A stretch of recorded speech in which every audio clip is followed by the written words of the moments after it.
Hubungan purba manusia dengan bangsa makhluk gaib. Ilmu supranatural, ketika seseorang mendengarnya, dan berpikir tentang ilmu supranatural, maka akan banyak yang mengaitkannya dengan bantuan jin, makhluk gaib, perewangan, setan serta iblis sekalipun akan disebut-sebut, terutama oleh kalangan awam ataupun yang melihat secara satu sudut pandang saja. Pernyataan dan pemikiran seperti itu tidaklah sepenuhnya benar, serta tidak sepenuhnya salah. Sebab dalam dunia ilmu supranatural itu sangat luas, banyak sekali dan salah satunya adalah sebuah ilmu yang memakai energi atau kemampuan dari makhluk gaib, jin, spirit atau apa sajalah yang bisa disebut saja sebagai makhluk gaib yang jadi khodam. Jenis keilmuan tersebut sudah ada semenjak lama sekali, bahkan sebelum manusia mengenal nama supranatural, eksistensi makhluk dan manusia dalam ikatan keilmuan sudah banyak sekali terjadi.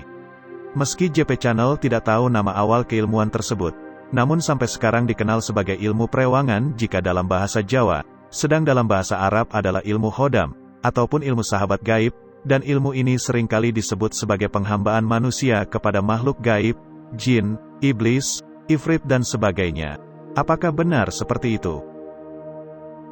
Khodam dan perewangan. Khodam dan perewangan memiliki pengertian dan ilmu yang sama saja, meski berbeda bahasa serta tata caranya. Khodam memiliki arti umum sebagai pembantu, sosok yang membantu seseorang untuk mewujudkan keinginan, khususnya dalam kasana dunia supranatural maka hubungannya dengan makhluk gaib. Perewangan adalah bahasa Jawa yang artinya yang membantu. Rewang, di mana kaitannya dengan supranatural maka adalah sesosok makhluk gaib yang membantu manusia untuk mewujudkan keinginan, tentu saja memakai ilmu-ilmu khusus seperti halnya ilmu-ilmu lain. Selain bahasa ilmu khodam dan perewangan, di setiap tempat dan daerah pasti memiliki ilmu-ilmu khusus yang intinya sama, hanya beda penyebutan saja. Ilmu khodam adalah sebuah ilmu gaib, tujuannya adalah untuk menjadikan sesosok atau beberapa makhluk gaib menjadi pendukung seorang manusia. Dukungan yang dimaksud adalah untuk menjadikan kekuatan gaib sesosok khodam bisa digunakan demi keuntungan seseorang. Contohnya adalah ketika seseorang menjadikan sosok khodam berwujud ular naga, maka yang diinginkan adalah daya gaib kewibawaan, penarik rejeki dan pengasihan penarik lawan jenis bisa muncul dalam kehidupan seseorang tersebut. Sebab ketika seseorang memiliki daya-daya tersebut, maka ia akan disukai oleh banyak orang, didekati oleh orang-orang dalam lingkungan bisnis serta hal-hal yang di luar nalar lainnya. Nah itulah salah satu contoh kenapa seseorang memakai khodam. Nah selain untuk hal-hal duniawi semacam itu, malah akan ada jenis khodam yang bisa membuat seseorang memiliki intuisi yang kuat, kebangkitan spiritual yang secara nyata dapat dirasakan, kedamaian jiwa serta banyak lagi jenis energi dan daya gaib dari para makhluk gaib ketika dijadikan khodam ataupun perewangan. Ada banyak sekali tata cara dan teori untuk mendapatkan khodam, meski begitu ada juga yang namanya khodam bawaan atau makhluk gaib yang mengikuti manusia dengan berbagai alasan, dan khususnya dalam ilmu khodam, mendatangkan makhluk gaib untuk mau dan bisa menjadi khodam tidaklah mudah. Tidak semudah mengucap mantra dan bakar-bakar ubur rampe, lalu seseorang akan mendapatkan khodam yang berfungsi. Sebab salah-salah mendapat khodam, malah seseorang akan diikuti oleh sosok makhluk gaib yang negatif dan sifatnya parasit. Ketika hanya asal mengucap mantra, ritual tanpa bimbingan atau jasa dari guru dan praktisi yang mumpuni dalam ilmu khodam. Mulai dari ilmu tradisional hingga modern, penyebutan khodam juga beraneka ragam. Kadang ada yang menyebutnya sebagai sahabat gaib, perewangan, spirit, dan masih banyak lagi sebutan-sebutan dari berbagai keilmuan, namun intinya sama, yaitu menjadikan sesosok makhluk gaib sebagai pendukung keinginan manusia dalam hal-hal tertentu. Ada banyak tata cara untuk menjadikan makhluk gaib sebagai khodam, harus ada kesesuaian rasa atau energi antara seseorang dengan makhluk gaib. Praktisinya juga harus bisa membuka gerbang gaib dan memanggil makhluk gaib yang sesuai, dan datang dengan bebas, sebab jika dipaksa maka hasilnya juga akan kurang baik. Setelah makhluk gaibnya datang maka akan diberikan pengikat atau penanda energi dalam sebuah media, vessel atau benda yang akan dijadikan tempat si khodam, atau semacam tali penghubung antar dimensi, supaya daya gaib khodam dapat digunakan dalam kehidupan sehari-hari sesuai tujuan. Posisi atau keberadaan khodam dalam kehidupan seseorang itu di mana?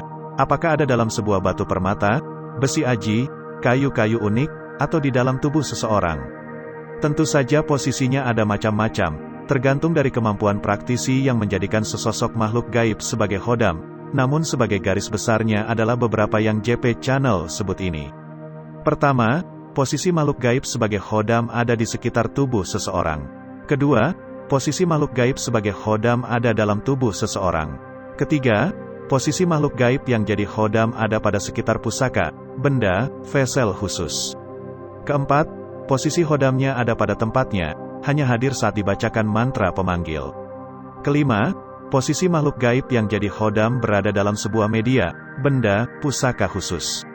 Nah, 5 posisi pokok tersebutlah yang sering terjadi. Setiap posisi tersebut memiliki kelebihan serta kekurangan masing-masing, yang akan dibahas pada video lain karena harus detail dan secara jelas juga. Selain keuntungan-keuntungan memakai khodam, maka tentu saja akan ada resiko-resiko yang bisa menjadi sangat buruk terjadi pada seseorang, saat salah memakai jenis khodam, salah memakai jasa praktisi khodam, salah mengucap mantra iseng serta kelalaian-kelalaian lain yang sifatnya ringan hingga serius.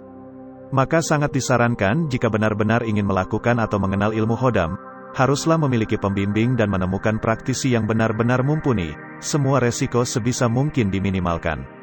Misalkan resiko ketika seseorang salah ucap mantra, maka bisa membuat yang datang makhluk-makhluk negatif yang parasit, menyedot energi hidup seseorang hingga membuatnya sakit-sakitan atau gangguan jiwa.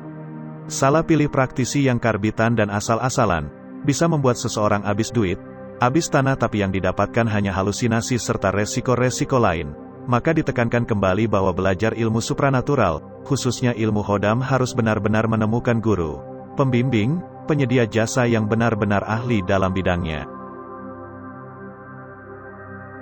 Boleh tidaknya memakai ilmu khodam, itu semua kembali pada penilaian dan keyakinan masing-masing individu.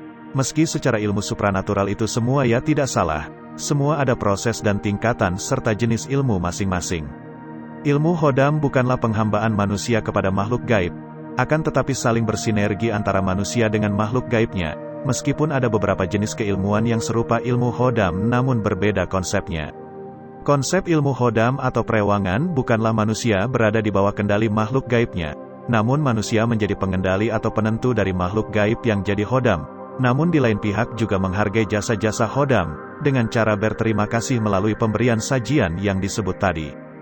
Jika penghambaan pada makhluk gaib, maka akan lebih condong pada ilmu semacam pesugihan, pengikatan jiwa secara total agar diberi kekuatan oleh makhluk gaib dan semacamnya, sebab konsep ilmu khodam tidaklah seperti itu. Semoga ini memberi pencerahan dan wawasan dalam dunia supranatural. Jangan lupa dukung channel ini agar berkembang dengan tekan tombol ke atas, tekan tombol loncengnya dan ikutilah channel JP selalu. Rahayu.